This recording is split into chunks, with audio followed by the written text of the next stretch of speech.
A very good morning to everyone. Today, the lecture is on pulmonary surfactant. So, this surfactant is secreted by the lungs by the type 2 alveolar cells and help in reducing the surface tension. So, the first concept we are going to understand is about the elastance of the lungs. Elastance of lungs refers to the constant tendency of lungs to collapse. Lungs always have a tendency that they want to reduce their surface area, they want to collapse. Now there are two forces which are responsible for the recoil forces in the lungs. One is the tissue force and another is the surface force. Now you all know that lung is made up of smooth muscles, elastic, collagen in the lung parenchyma, and when the lung inflate, these are under constant stretch, so they always want to come back in their original position, in their initial position. So these tissue forces are responsible for 1/3 of the collapsing force. Then comes the surface forces. Surface forces means surface tension. You all know that because of the surface tension, the alveoli tend to collapse and become progressively smaller. Now, what is this surface tension? We will discuss in subsequent slides. But for now, you need to understand that surface forces are nothing but the surface tension, and surface tension is generated because a kind of a fluid lines the lumen of the alveoli, and because of this surface tension, these alveoli, they want to become smaller and smaller, and then finally they collapse.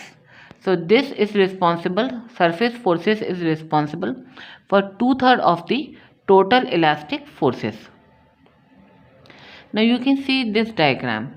The first diagram, the A beaker, shows you a liquid molecules which are well in between the water.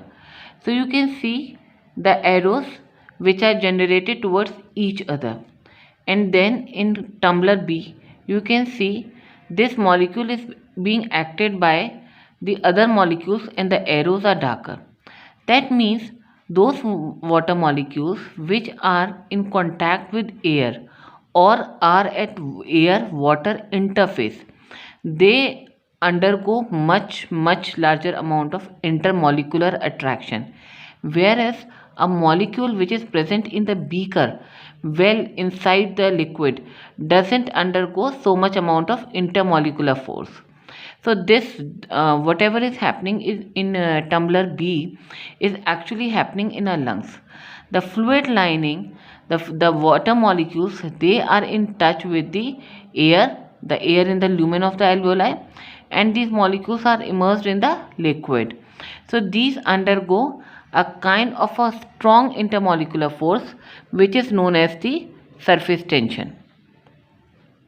So when a liquid gas interface exists, the liquid molecules at the liquid gas interface are strongly attracted to the liquid molecules within the liquid mass. So these molecular cohesive forces which act at the liquid gas interface are called surface tension. Now what are the problems associated with surface tension? The first problem we face is the difficult inspiration. Now you know, because surface tension has a tendency to collapse the lung. So every time you breathe in and you try to inflate the lung, you will be needing exhausting amount of energy. So it is actually practically not possible that you put so much of effort in just inflating the lungs every time you breathe in. So the first problem with surface tension is difficult inspiration. The surface tension opposes expansion of lungs during inspiration. The surface tension of pure water and air interface is so high that every inspiration would require an exhausting muscular effort. Now the second problem is related to alveolar instability. If we see the Laplace law says that pressure is equal to twice surface tension upon the radius of the alveoli, where P is the pressure and T is the surface tension and R is the radius of the alveoli. Now you know that surface tension is constant in every alveoli, so pressure is inversely proportional to the radius. So larger the radius, lesser the pressure in the alveoli, and smaller the radius, higher is the pressure in the alveoli. And you all know that air moves from higher pressure to the lower pressure. Now here you are seeing two alveoli, one is small and another is larger. So according to the Laplace law, the pressure is high in the smaller alveoli and the pressure is low in the larger alveoli. So the air will flow from higher pressure to the lower pressure. So the larger alveoli will tend to become larger and larger, whereas the smaller alveoli will proceed towards the collapsing side. So all this will lead to the alveolar instability. So the first problem with surface tension was difficult inspiration, and the second is alveolar instability. Now the third problem is pulmonary edema. You can see the orange thing in between the alveoli. This is the pulmonary edema. Below is the capillary. Now because of the surface tension, a kind of a pressure develops which is responsible for the transudation of the fluid into the interstitial spaces, and this leads to the pulmonary edema and is very fatal for an individual. The unopposed surface tension in the alveoli would produce a 20 mm mercury force, favoring transudation of the fluid from the blood into the alveoli, and this leads to the pulmonary edema. So now what is the solution to these three problems? First was difficult inspiration, second was alveolar instability, and third was pulmonary edema. So the solution to all these problems is the secretion of pulmonary surfactant, and this surfactant is secreted by the type 2 alveolar cells of the lung. Now you can see two alveoli. The first above is shown that alveoli without surfactant, and you can see below in the corner alveoli with surfactant. So the lumen, the alveoli which has surfactant in it, shows a patent lumen, while the alveoli without the surfactant shows the collapsed lumen. Now this is another diagram which is showing you can see the type 2 alveolar cell, you can see the mitochondria, the Golgi apparatus, the endoplasmic reticulum, and the blue fluid you are seeing spreading all over is the surfactant which is secreted by type 2 alveolar cell. Now surfactant is secreted by type 2 alveolar cells. These cells are also known as the granular pneumocytes. Once it is synthesized, the surfactant is synthesized, it is stored in laminar bodies and it comes to the surface by exocytosis. Once it is on the surface, it mixes with water and spreads all over the alveolar wall. Now surfactant interferes with the hydrogen bond between the water molecules. It breaks the hydrogen bonds between the water molecules and thus reduces the surface tension. Now how the surfactant is formed?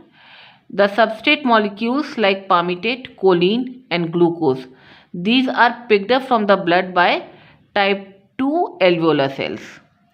Now some things are synthesized in the mitochondria while rest of the things are being synthesized in the endoplasmic reticulum. So now the substrate molecules are synthesized into DPCC, dipalmitoyl phosphatidylcholine, in mitochondria, and protein component is formed in the endoplasmic reticulum. Now these two are packed in Golgi apparatus and then these are stored in lamellar bodies. Whenever the stimulus comes or whenever required, These lamellar bodies, they pour out of the pneumocytes via exocytosis onto the surface of the alveoli. And now they get converted into tubular myelin. Tubular myelin is the precursor form of surfactant. So gradually the tubular myelin, it changes into the surfactant. So you can see this diagram, you can see the type 2 cell which is synthesizing the surfactant, and this surfactant via exocytosis is being poured out of the type 2 cell, and then it spreads all over the alveoli, over the surface of the type 1 cell. This is another diagram which is showing you the formation of tubular myelin and surfactant. This is one more diagram which is showing you the surfactants, how it spreads over the lumen of the alveoli. Now, factors stimulating exocytosis of surfactant. These are beta-adrenergic agonists, activators of protein kinase C, leukotrienes, and purinergic agonist. Now, how the surfactant is cleared? Sometimes this surfactant is reuptaken by the type 2 alveolar cell. Some amount of it is absorbed into lymphatics, and remaining amount is, the excess amount is being cleared by the alveolar macrophages. When we talk about the composition of surfactant, this is an important question, that it is a mixture of phospholipids, proteins and ions. The dipalmitoyl phosphatidylcholine is an important constituent. It is also made up of lipids. Now we go into individual configuration. The lipids, they form, you can see they are of 4 types. Dipalmitoyl phosphatidylcholine forms the 62% of the surfactant. Phosphatidylglycerol forms the 5%. Other phospholipids form the 10%, and neutral lipids form the 13%. Now proteins form the 8% of the surfactant.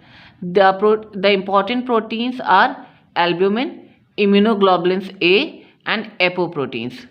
These proteins are of further A, B and C and D type. A and B are hydrophilic in nature, and C and D are hydrophobic in nature. Sp, A, B, C, D makes 2 to 5% of the weight of surfactant, and the surfactant protein which is most studied is surfactant protein type A. The main function of SPA is regulation of turnover of surfactant. It also boosts up the immunity within the lung and also helps in the formation of tubular myelin. Now tubular myelin, as we have already discussed, is a term used for precursor stage of pulmonary surfactant. Surfactant protein B and C, these are involved in tubular myelin formation and also imparts the spreading ability to the surfactant. Carbohydrates form only 2% of the surfactants. Apoproteins and calcium ions are responsible for the uniform and quick spreading of the surfactant molecules over the surface. Now this is very important. The time of surfactant synthesis. The secretion starts at 32 weeks intrauterine. That is when the baby is inside the mother's womb.